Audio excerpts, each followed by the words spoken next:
There was some news today it came out this week that Bob had passed. WB4APR is now silent key.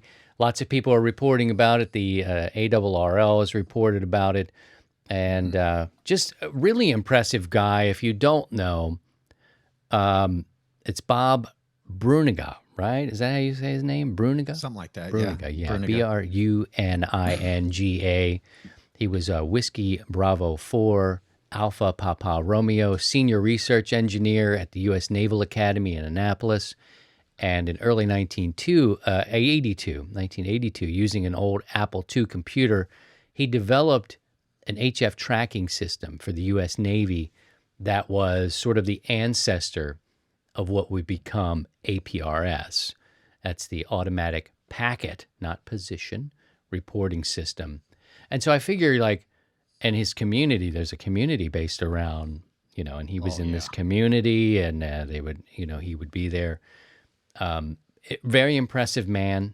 Did a lot of good things. What's your understanding of APRS and its usefulness? I did hear that he didn't even license this. He wanted all amateur radio operators to have access to this. What are your thoughts on his passing? It was one of the things that kept packet radio alive. As it was brought up that in the early 90s, that was one way of getting into bulletin boards, and it was the early digital mode as far as involving computers, the new PCs that were on in the market, and Bob just kind of took it and repurposed, because packet, keyboard to keyboard packet and bulletin boards were starting to kind of wean a little bit as the internet started picking up. And I think Bob kind of kept packet radio going with APRS. And he was involved in a lot of standardizing the frequency, because every area was different. Where do I have, keep my radio on to transmit my packets? And so he was involved in getting the 144.39 as the de facto frequency for packet, APRS. And I think there was a UHF frequency also.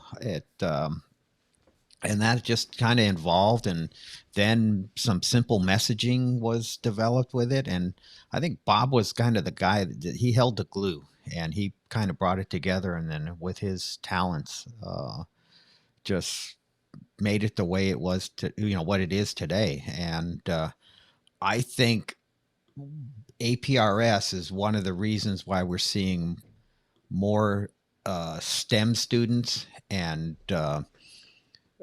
high schoolers or junior high schoolers doing balloon launches, because it's the perfect medium to track a balloon. And with a little APRS transmitter, and you launch your balloon, because back, before APRS, you launch your balloon, you just you put a card on there and kind of hope someone would send it back. Well, where did it land? Well, now you can watch it track. We had that one balloon that I think circumvented the globe 2 or 3 times, and it was tracked for the most part all through APRS. So, Bob was constantly stressing that APRS is not intended to be a vehicle tracking system, hence the emphasis on P in the APRS being packet versus position. A very impressive guy. He got his MS in electrical engineering at the Naval Postgraduate School. He went to Georgia Tech for his Bachelor's of Science in Electrical Engineering, U.S. Navy Academy, and as a senior research engineer and instructor, from 1983 to his present, toward the end of his life, I imagine. I believe he was dealing with cancer for a couple of years, and yes. COVID on top of that. But his non-academic stuff, U.S. Navy engineering, duty officer, 1970 to 1990. He wrote the author of APRS, different certificates, all sorts of stuff. Professional engineer in Maryland. He's from the great state of Maryland, my home state as well. And he was an amateur radio licensed since 1962, private pilot. Impressive guy, and a loss to our community. We all aren't just sitting around, goofing off. There's some really bright minds in amateur radio, and it's nice to highlight them. And thanks to him in his contribution to amateur radio.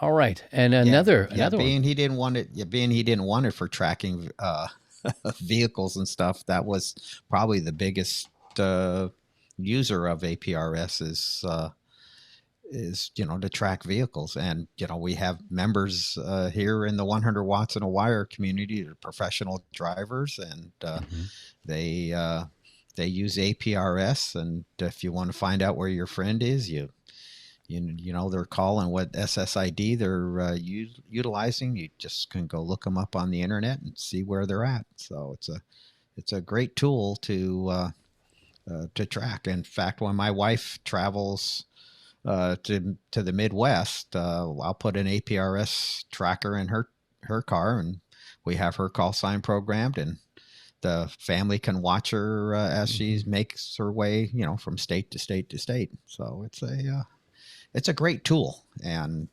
so thank you, Bob, for developing that. Thanks, Bob. Appreciate that. For complete episodes, subscribe where you get podcasts and click the bell here on YouTube for features and live streams.